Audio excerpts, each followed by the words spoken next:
ఎందరో మహానుభావులు, అందరికీ అభివందనములు. కళలను గుర్తిద్దాం, కళాకారులను గౌరవిద్దాం. మట్టిలో మాణిక్యాల పరిచయ వేదిక, పల్లె పాటల పరిమళ వీచిక అంటూ మరుగున పడిన మట్టిలో మాణిక్యాల వంటి తెలుగు కళాకారులు ఎక్కడున్నా కళాన్వేషణ చేస్తూ వారి కళా విశేషాలను, వైభవాలను ప్రపంచానికి పరిచయం చేస్తున్నది మన తేనె తెలుగు ఛానల్. మనలోని అపారమైన సాంప్రదాయ కళా నైపుణ్యాలను ప్రోత్సహిస్తూ వాటిని భావితరాల కోసం భద్రపరచాలనే సదుద్దేశంతో మీ ముందుకు వస్తున్న మన తేనె తెలుగు ఛానల్ను మీరంతా సహృదయంతో సబ్స్క్రైబ్ చేసుకుని లైక్ చేసి ఆదరించాలని మనస్ఫూర్తిగా కోరుచున్నాము.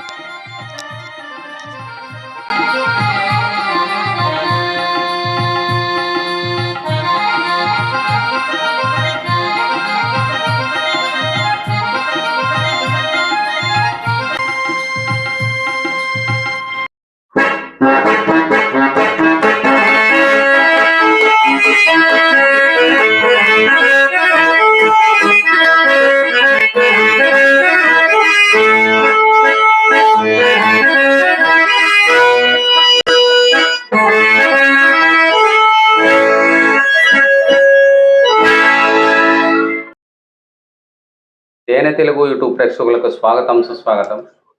మరి ఈరోజు మన కళాభిషేకంలో ముఖ్య అతిథులుగా ఎంతో అనుభవం ఉన్నటువంటి సీనియర్ సిటిజన్స్, పురాణ పండితులు అని చెప్పుకోబోయేటటువంటి వ్యక్తులు మన ముందున్నారు. నిజంగా సమాజము సత్ ప్రవర్తన కలిగి ఉండాలంటే, సత్ సంబంధాలతో ముందుకు పోవాలంటే మనకు ఆదర్శాలు, మనకు ఆధారాలు అయినటువంటి పురాణ ఇతిహాసాలే మనందరికీ తెలుసు. మరి పురాణ ఇతిహాసాలకు సంబంధించినటువంటి నిత్యము ప్రతి గ్రామంలోనూ ఏదో ఒక సందర్భంలో సమాజాన్ని మేల్కొల్పేటటువంటి ప్రయత్నం చేస్తున్నటువంటి పెద్దలు మన ముందున్నారు. వారు ముఖ్యంగా రొంగలి చిన్నమనాయుడు గారు, అదేవిధంగా నాకు గుడివైపుగా సతివాడ త్రినాథరావు గారు మన ముందున్నారు. వారు ముఖ్యంగా ఎందుకంటే వాడిన పండుటాకులు అన్నమాట. వాడిన పండుటాకులు వారి యొక్క అనుభవాల ద్వారా తెలియజేసేటటువంటి మాటలు, ఆధ్యాత్మికమైనటువంటి విషయాలు మన భావితరానికి ఎంతో అవసరం. అట్లాంటి విషయాలు తెలియజేయడానికి మన ముందుకు వచ్చారు. మరి వారు ఏం తెలియజేస్తారనేటువంటి విషయాలు మీరందరూ కూడా శ్రద్ధతో విని వీరిని యొక్క సలహాలు, సూచనలు మన జీవితంలో అన్వయించుకోవాలని కోరుకుంటూ మరి ఈ కార్యక్రమాన్ని మొదలు పెడదాం. సార్, మీ పేరు, మీ వివరాలు తెలియజేస్తూ, ఆల్రెడీ మేము చెప్పాం మీరు ఎక్కడి నుంచి వచ్చారు, అది మీ తల్లిదండ్రుల పేరు, మీరు ఎక్కడి నుంచి వచ్చారు, మీ తల్లిదండ్రుల పేరు చెప్తూ సమాజానికి ఏం చెప్పాలనుకుంటున్నారో మీరు చెప్పాలని మనం స్ఫూర్తిగా కోరుకుంటూ ఈ వేదికను మీకు అప్పగిస్తున్నాం. సంతోషం. శ్రీ గణనాథ శారదా గురుభ్యో నమః. మాది నరసింహంతపురం. నేను త్రినాథరావు అంటారు నన్ను. మా గురువులు ఇప్పిలి సీతారామస్వాముల వారు రామాయణ, భారత, భాగవత ఇత్యాది గ్రంథాలకి పద్యకావ్యంలో అర్థం చెప్పటం అన్నటువంటిది నాకు నేర్పారు. వారు నేర్పినటువంటి ఏదైతే ఉన్నదో దానిని పలు గ్రామాల్లో మేము ప్రదర్శిస్తున్నాం, వెళుతున్నాం, మమ్మల్ని పిలుస్తున్నారు. మా గురుండి అంతే చెప్పుకుంటూ మరి వారు ఇచ్చినటువంటిది వాళ్ళ నోటి వెంబడ వచ్చినటువంటి గొప్పదైనటువంటి ఆ అమృత తుల్యములైనటువంటి వాక్కులు ప్రతి పద్యానికి అర్థం చెప్పటం నాకు ఇచ్చారు. వారి గొప్పతనం అది. మీ అందరికీ నేను ఈ సభని అలంకరించిన పెద్దలు చాలామంది ఉన్నారు. నాకు మాకు ఇచ్చిన సమయం మేము ఎప్పుడు ఇలాంటి ఇంటర్వ్యూలో అన్నటువంటిలో మేము పాల్గొనలేదు. గ్రామాల్లో చెప్పడం అన్నటువంటిది మాకు ఈజీ. ఆ పెద్దలను పొగిడేస్తాం, అక్కడ అయిపోతుంది. మరి మీ అందరూ నాలో ఏవైనా దోషాలు ఉంటే క్షమిస్తారని కోరుకుంటూ. నా పేరు రొంగలి చిన్నమనాయుడు. మా తండ్రి గారి పేరు రొంగలి లక్ష్మణనాయుడు గారు. మా తల్లి పేరు రొంగలి పాపమ్మ నాయరాలు. మా నేటివ్ మహదేవ్ వలస. గురువులు మా గురువులు ఇప్పిలి సీతారామస్వామి గారు. మా ఇద్దరికి ఒకలే గురువు. మా అన్నయ్య గారు కూడా మొట్టమొదట ఆయనే గురువు. ఏం చెప్తున్నారు? మీ అన్నగారి పేరు చెప్పండి. మా అన్నయ్య గారు మీ అన్నగారు రొంగలి స్వామినాయుడు గారు. ఆయన పెద్ద ఆయన. మేము 5 అన్నదమ్ములు. ఆయన పెద్ద ఆయన రొంగలి స్వామినాయుడు గారు, నేను రొంగలి చిన్నమనాయుడు గారు, తరువాత రొంగలి సింహాచల నాయుడు గారు, తరువాత రొంగలి రామినాయుడు గారు, తరువాత రొంగలి బలరామనాయుడు గారు. 3 అక్క చెల్లెలు. మాది విలేజ్, మహాదేవల్స్ విలేజ్లో మేము పుట్టాం. ఆయన అంత పెద్దవారు అయ్యారు. నేను వ్యవసాయం చేసుకుంటూ ఆ ఒక కారణం వల్ల మా చిన్నబ్బాయి పోయినందువల్ల నాకు వైరాగ్యం వచ్చింది. అప్పటి నుంచి 3-4 సంవత్సరాల నుంచి ఈ పురాణం అనేది మా నాన్నగారు బాగా చదివేవాళ్ళు. ఈ రామాయణ భారత భాగవతాలు మా నాన్నగారు బాగా పట్టించేవారు. అర్థం కూడా చెప్పి అప్పుడు పూర్వము ఆ ఆచారం ఉండేది. అది మా చిన్నబ్బాయి పోయిన తర్వాత నాకు అభ్యాసం అలవాటైంది. మొదట గురువు గారు కురకనాయుడు వలస మరడ జోగినాయుడు గారు, ఆయన నాకు అక్షరాభ్యాసం చేశారు పురాణ పద్యాలు.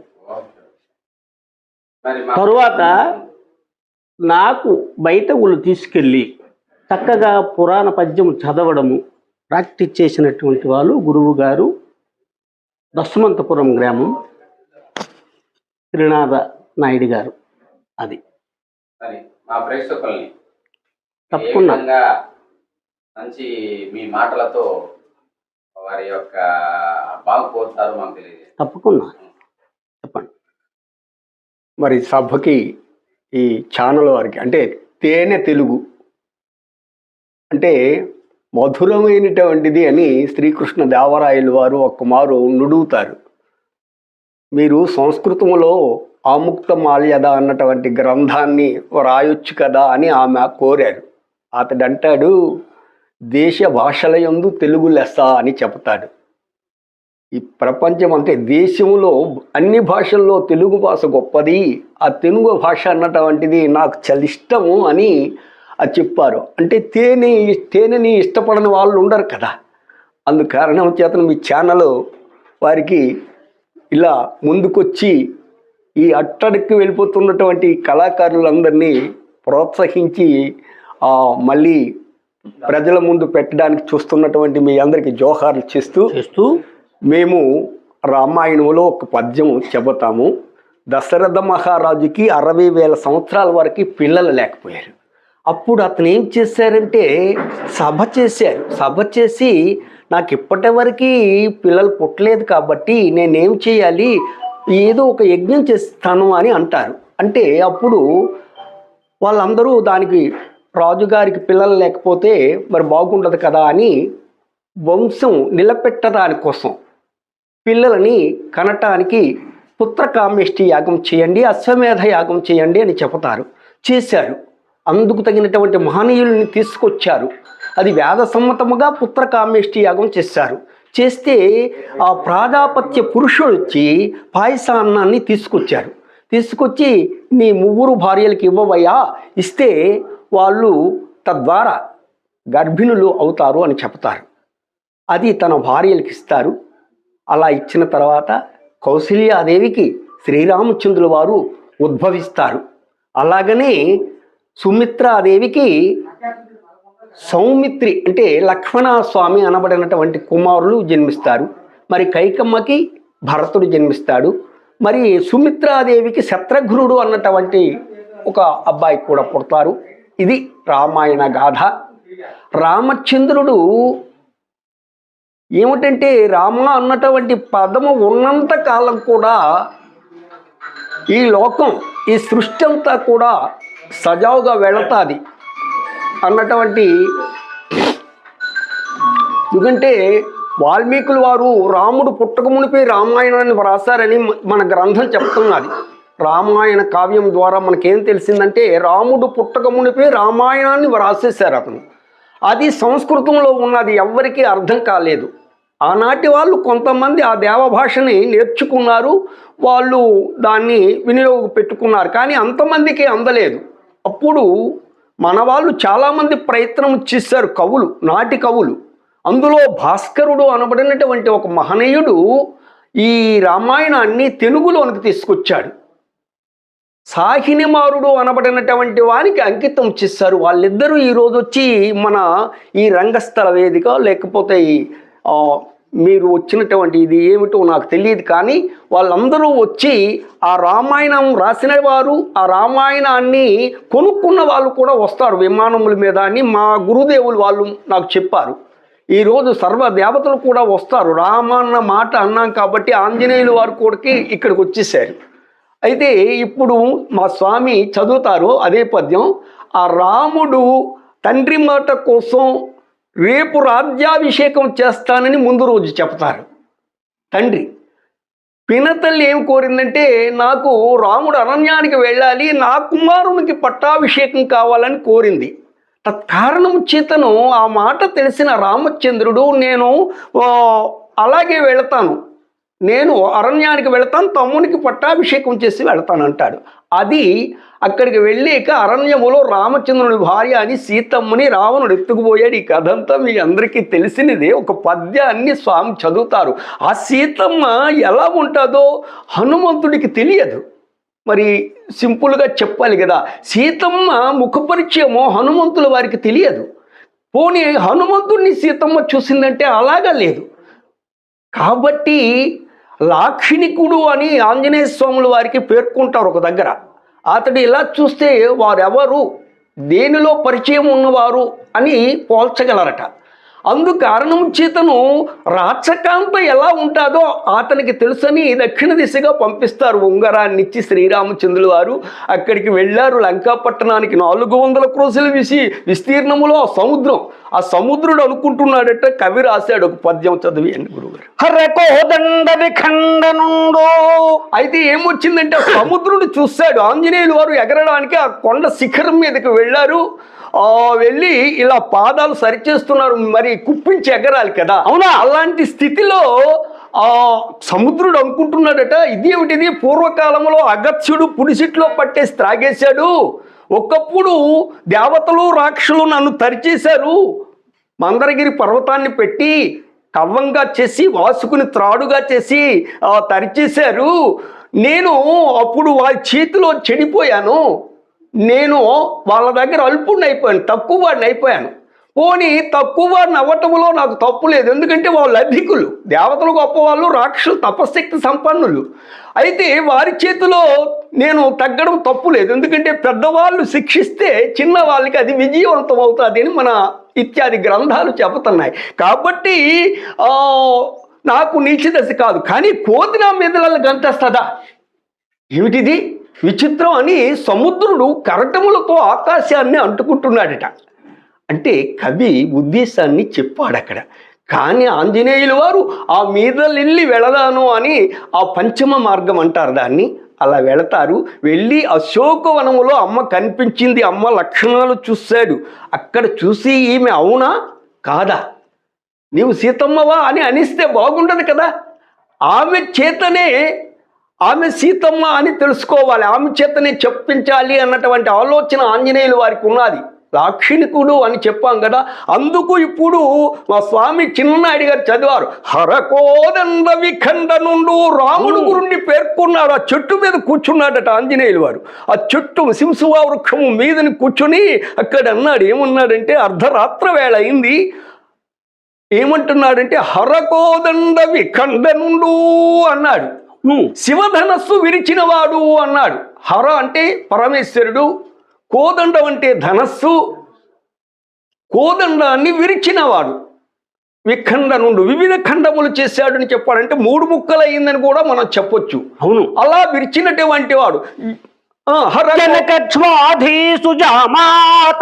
అలా శివధనస్సు విరవడం చేతను జనక మహారాజు విదేహరాజు అతడు ఏమి ప్రతిజ్ఞ చేశాడంటే, ఈ ధనస్సు ఎవరు ఎక్కువ పెడితే అతనికి నా కుమార్తెని ఇస్తానని అతను ప్రతిజ్ఞ చేశాడు. తత్కారణము చేతను జనక మహారాజు గారికి ఈ వంకగా శివధనస్సుని ఎత్తిపెట్టి విరిచి సీతమ్మని పరిగ్రహించాడు. కాబట్టి జనక మహారాజు గారికి అల్లుడయ్యాడు.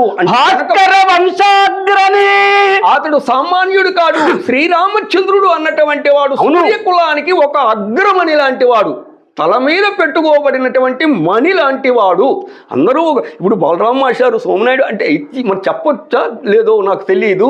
అయితే వాళ్ళ కులానికి వాళ్ళొక చంద్రుళ్ళు, పాల సముద్రానికి చంద్రుడట. మన సముద్రానికి చంద్రుడు ఎంతో చంద్రుడిని చూసి మనం అందరం ఆనందిస్తాం. కువలయ పర్వ మధ్యములు గొంగ చకోర మనోరథంబు అంటాడు భాస్కర్ కవి ఒక దగ్గర. కువలయ పర్వం అంటే కువలయేస అని మనకు ఒక దగ్గర వచ్చి చాలామంది పద్యానికి నన్ను అడిగారు, గురువుగారు కువలయము అంటే ఏమిటంటే మా గురువులు నాకు చెప్పారు కాబట్టి మీకు చెప్తాను. కువలయం అంటే ప్రపంచం అంతా కువలయమే. దీన్ని ఎవడ పరిపాలన చేస్తున్నాడు. అయితే అలా జనక మహారాజు గారికి అల్లుడయ్యాడు. అవును, భాస్కర వంశాగ్రని జానకి ప్రియుడు. భాస్కర కులము సూర్య వంశానికి ఒక అగ్రమణి లాంటి వాడు. జానకి అంటే చాలా ఇష్టం. జనక మహారాజు కుమార్తె అయినటువంటి జానకీదేవి అంటే తనకి చాలా ఇష్టం అని ఈ ప్రకారముగా అంటే రామచంద్రుడిని దశరథ మహారాజుని పేర్కొని అలా వచ్చాడు. జనక మహారాజుని పేర్కొని అప్పుడు సీతమ్మ ఇవన్నీ విన్నది. ఎక్కడ నుండి ఇదే ఈ పద్యాన్ని మన వాళ్ళు ఏమంటారు అంటే లంకలో హరిశబ్దమా అని అంటారు. ఈ పద్యాన్ని మన భాస్కరుడు తీసుకొచ్చినటువంటి పద్యాన్ని లంకలో శ్రీరామచంద్రుడిని ఎవడంటారు? అందరూ లంకేశ్వర లంకేశ్వర లంకేశ్వర రావణ అని అంటారు, కానీ శ్రీరాముడిని పేర్కొనేవారు లేరు కదా. అంత సత్తా ఎవరుకున్నది? ఆంజనేయులు వారు అక్కడ పేర్కొన్నారు. ఎవరు ఎక్కడ నుండి శబ్దం వస్తున్నది అని అమ్మవారు అప్పుడు వంచినటువంటి ముఖాన్ని లేవతీశారు. పైకి చూస్తే చివరిని కొమ్మల మధ్యని ఆకుల మధ్యని ఆంజనేయులు వారు స్పష్టముగా కోతి రూపంలో కనిపిస్తున్నారు. వాళ్ళిద్దరికీ అలా ఇప్పుడు సీతమ్మవేనా నీవు అని అన్నాడు. అలా కొంతకాలం, ఎందుకంటే ఆమెకు సంబంధము లేకపోతే నా తట్టెందుకు చూస్తుంది అన్నటువంటి ఆలోచన ఆంజనేయుల వారిది అయిపోయింది.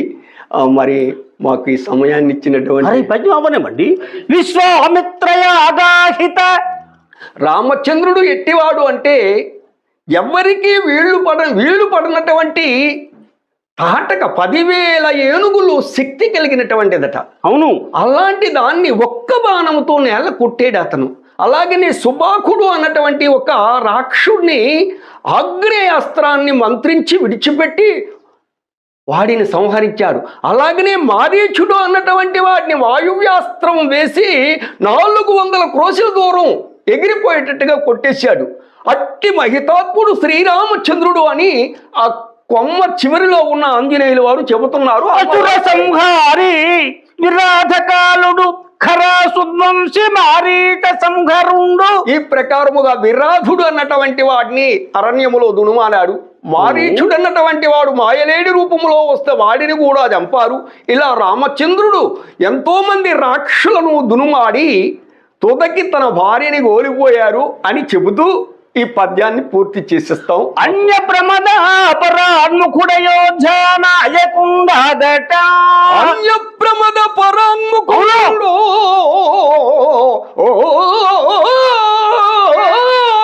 అయోధ్యానాయకుండదట. 14 సంవత్సరముల అరణ్యావాసం అయిపోయాక శ్రీరామచంద్రుడు తిరుగుదలలో వచ్చి ఈ అయోధ్య పట్టణానికి రాజుగా ఉంటారు, ఉత్తర కోసల దేశాన్ని పరిపాలిస్తారు అని ఈ ప్రకారంగా చెప్పారు. మరి మాకు బాబు మీ పేరేమిటో మాకు తెలియదు. అంజనప్ప. ఓ మీరు ఆంజనేయుల వారి పేరునే పెట్టేసుకున్నారు. మీకు ఈ అవకాశం ఇచ్చినటువంటి మీ పెద్దలందరికీ మా ధన్యవాదములు తెలియచేసుకుంటూ వయసులో పెద్దవారు కానీ విషయం చెప్పటంలో ఆ గాత్రంతో చాలా గంభీరమైనటువంటి చక్కని గాత్రంతో చెబుతుంటే మీరు పెద్దవాళ్ళలా కనిపించట్లేదు. ఏ 16 ఏళ్ళ పిల్లలలాగా కనిపిస్తున్నారు మీ వాయిస్ మాత్రం. మరి చివరకు ఒక ఆధ్యాత్మిక చింతనను కూడా మా కళాభిషేకంలో తీసుకురావడం, ముఖ్యంగా అది నాటక రంగం యొక్క ముఖ్య ఉద్దేశం కూడా ఆధ్యాత్మికమైందే. మనుషుల యొక్క ప్రవర్తనను మార్చడానికే, అభ్యుదయ భావాలు తీసుకురావడానికే, రిలేషన్స్ని పెంచడానికే, బంధుత్వాలు బంధాలని బలపరచడానికే ఈ రకరకాల ప్రయోగాల ద్వారా పెద్దలు మన కళాసేవ చేస్తున్నారు. అందులో మీరు కూడా ఒకరు. చాలా సంతోషం సార్. గురువు గారికి మీ ఇద్దరికి కూడా మనస్ఫూర్తిగా హృదయపూర్వక కళాభివందనాలు తెలియజేస్తూ మరి మీకు మా తేనె తెలుగు కల్చరల్ చారిటబుల్ ట్రస్ట్ ద్వారా ప్రశంసా పత్రాన్ని అందజేస్తున్నాం. రండి సార్, రండి. మీరు కదా మరి ఈ ప్రశంసా పత్రాలని వాళ్ళ అన్నయ్య గారైన మేష్ గారు బలరామేష్ గారు ఇద్దరు మహామహితోత్తులు వాళ్ళిద్దరూ, భీష్ముడు ద్రోణుడు లాంటి వాళ్ళు. ఒక పద్యం ద్వారా ఎన్నో విషయాలు మీరు సమాజానికి తెలియజేశారు. ఆ రామచంద్రుల యొక్క బల పరాక్రమాలు కావచ్చు, వాళ్ళ తల్లిదండ్రుల యొక్క ఇది కావచ్చు, హనుమంతుని యొక్క మీరు అన్నారు లాక్షణికుడు అని. నిజంగా ఆ లాక్షణికుడు కాకపోతే ఎక్కడో ఎటువంటి పరిచయం లేనటువంటి ప్రదేశంలో సీతమ్మను కనుక్కోవడం అనేటువంటిది చాలా గొప్పతనం. మరి ఎట్లాంటి విషయాలు సత్సాంగత్యం వల్ల మాలాంటి వారికి తెలుసుకునే భాగ్యం లేకపోవడం చాలా బాధాకరం. మరి ఈ ప్రాంతంలో నేను ఉండింటే ఇంకా ఎన్నో నేర్చుకునేవాడిని, ఇంకా ఎంతోమందితో కలిసేటటువంటి అవకాశం ఉండేది కదా అని నాకు అనిపిస్తుంది. ఏదేమైనా చాలా థ్యాంక్ యూ సార్. మీకు కళాభివందనాలు, నమస్కారాలు, సుమాంజలి కూడా. Thank you. ఇట్లాంటి వారిని పరిచయం చేసినటువంటి పెద్దలు సంబంగి శ్రీనివాసరావు గారు, అదేవిధంగా రంగస్థల ప్రముఖులు బలరాం మాస్టర్ గారు, మన స్వామినాయుడు మాస్టర్ గారు. మాస్టర్ అంటే అదే నేను నిన్నటి వరకు అన్నాను, పెద్దలు కదా మాస్టర్ అని పేరు పెట్టుకున్నారు, కానీ నిజంగా వారు గురువులే. వారు వృత్తిరీత్యా గురువులు, మరి ప్రవృత్తి రీత్యా కూడా గురువులు ఎంతో మందికి. వారికి కూడా కళాభివందనాలు తెలియజేస్తూ ఈ కార్యక్రమాన్ని సార్ ముగిస్తాం. Thank you.